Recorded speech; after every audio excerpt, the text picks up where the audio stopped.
Today we're going to be looking at Armada E3 units and just going over them to see just the situations you may want to use them, and maybe we'll learn a couple things that you didn't realize about the strengths of each one or even the weaknesses.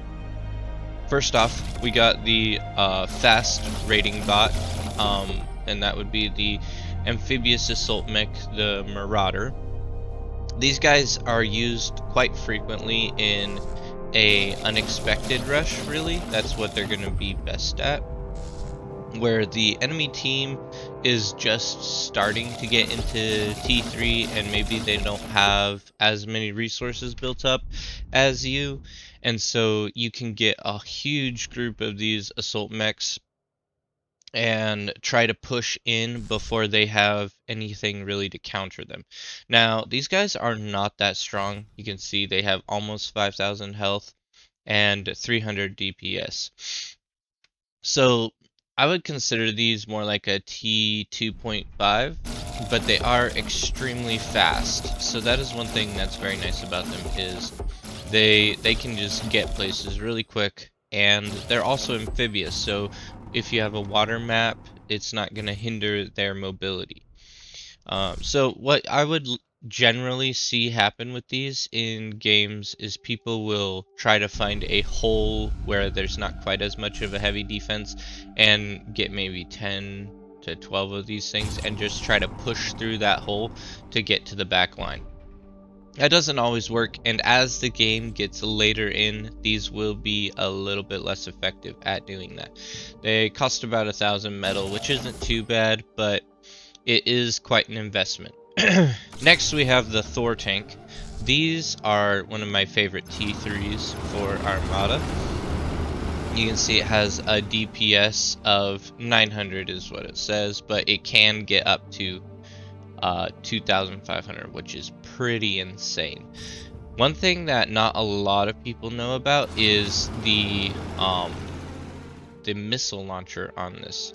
It has an EMP missile, so it's very similar to where's my T2? It's very similar to the Paralyzer EMP launcher in the fact that it will launch an EMP missile that will stun anything it lands on. These Thor tanks are also, let me see, immune to EMP. You can see that there, which is very nice. So they're good counter against other Thors as well.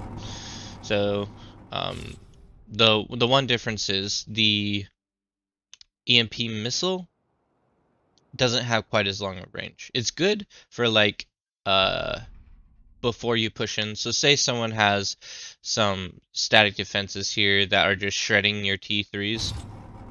You can get like 3 Thors and grab each one, press D, and launch a missile here, here, and here, and all the Thors are going to launch their missiles there. So that can be really helpful for prepping before you push up. So the static defenses, boom, stunned, and then you can push up with your army and take them out. So that's how I like to use them. I think they're very effective at shutting down pushes as well. You can launch an EMP, and if you time it right, you can stun them right in their tracks. And then the damage per second is incredible on these. As you get closer, I believe the damage increases. And then it also has little guns on it. You can barely see on the side here that it has little stun guns that also do EMP, just a smaller amount. So a very effective tank. It has tons of health, 56,000 health. Very, very nice. So let's compare that actually. So this Thor costs 9,000 metal, and this costs almost 1,000 metal. I believe this has a more significant, yeah, it's about 10 times the amount of health, and also has a significant amount of damage, more than the Marauder. It's just slower, but definitely a core key to your T3 frontline and to prepping for pushes as well. Then we have the Razorback. These guys I have started to use less. They're more of an earlier push for T3, like similar to how you would try to use the Marauder as like a T3 push that you aren't expecting. You could use the Razorback as a T3 push as well during the like late mid game where people might not be expecting it. It has pretty good DPS, you know, up to 1000 DPS, which is insane. And it's very, very good at cutting down spam. So if someone's pushing ticks or T1 tanks or whatever it might be, they'll just shred any light vehicles, light bots that come into contact with it.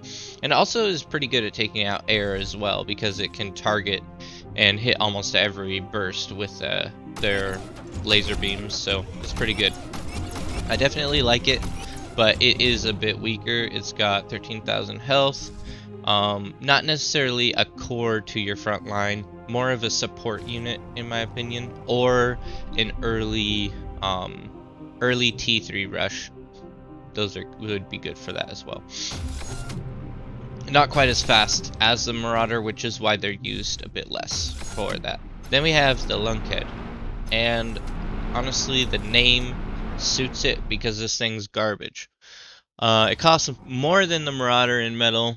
It has about the same DPS, a little bit less though, and I mean its health is a little bit more, but this thing is just pretty trash. It doesn't have anti-air where the Marauder does. That's another thing about the Marauder, is it has a decent anti-air missile, so it can take out the air that comes to try to deal with it. And this thing, I don't know, I wouldn't use this very frequently. No one ever really does. The only time I would do it would be maybe when a map is, say there's shore on this side and shore on this side, and then you have you could push tanks across the land. I don't know. I just don't think you'll find these to be very valuable. Every time I've tried to use them, they just end up not really working very well. There's just too many easy counters for them. So, not the best tank in the game, but if you want to try it, go for it, see what it does for you. And then we got the Titan. This thing is another staple. So, the Thor and the Titan are really what I would use late game to be your core front line. And that's because they both have massive amounts of health. Okay, so the Titan has almost 70,000 health, and the Thor has like almost 60,000 health. And they both do really good damage, and they're both very effective at what they do. So the Thor is good at stunning the backline, like what we talked about, and the Titan is good at putting in long range heavy damage. So I would say the Titan is worse at individual units like spam, whereas the Thor can shred spam easily because of its stun, and it has a lightning shot that will bounce between multiple units and kill them. So it handles spam a lot better than the Titan does. But the Titan has a very long range shot that it can fire out, and it will do 1,000 damage. Even at the longest range, it'll do 1,000 damage. So if you want to take out static defenses at distance, the Titan will definitely be able to do that. So I like to combine these two in my army composition to just hold the front line and to push up eventually. And we also have the Vanguard plasma cannon. This thing, a little bit disappointing. The DPS is technically 316, but it says 158. I don't know if that's issue with like the how we had a problem with the T2 pop-up cannon, the pop-up artillery. There's some kind of weird glitch where it doesn't give the accurate DPS. Anyway, I haven't done the calculations on it, but I was surprised to see it shows in game having almost as much DPS as a gauntlet, which for a T3 that doesn't really sound right, you know. But nice thing is it is mobile. It can climb up hills, so if you have like a lot of terrain, or like on All That Glitters in the canyon area, you can use this guy to climb up hills and get an advantage in the canyon, get in a position where um, they can't shoot at you, but you can shoot at them and use that artillery to your advantage. It also has a low trajectory, high trajectory. So the high trajectory will be good for shooting above like canyons. So if you're like deep in a canyon somewhere and you're trying to hit over a wall, use high trajectory. It's just gonna shoot a bit slower. And then it also has it's 2,500 damage per shell, so that's pretty good. But yeah, definitely more of a support unit.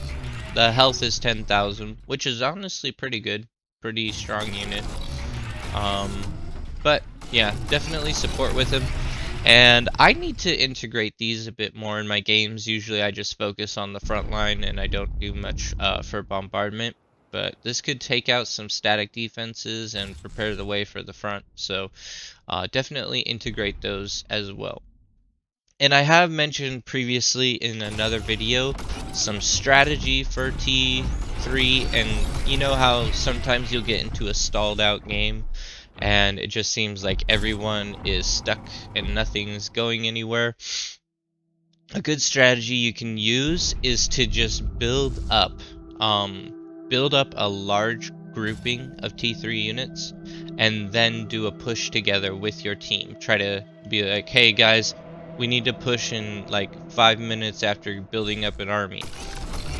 And if you do that push together, you will be able to overwhelm the enemy, especially if you have like bombardment taking out their static defenses first and then you push forward.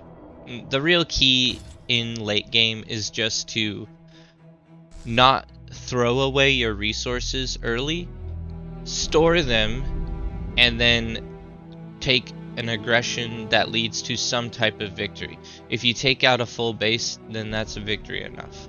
So that's it for today, guys. If you got value, definitely subscribe, give a like if you want, and then we also have a jewelry store, me and my wife, and I also got a Twitch channel. Links are in the description below, and we'll see you in the next one.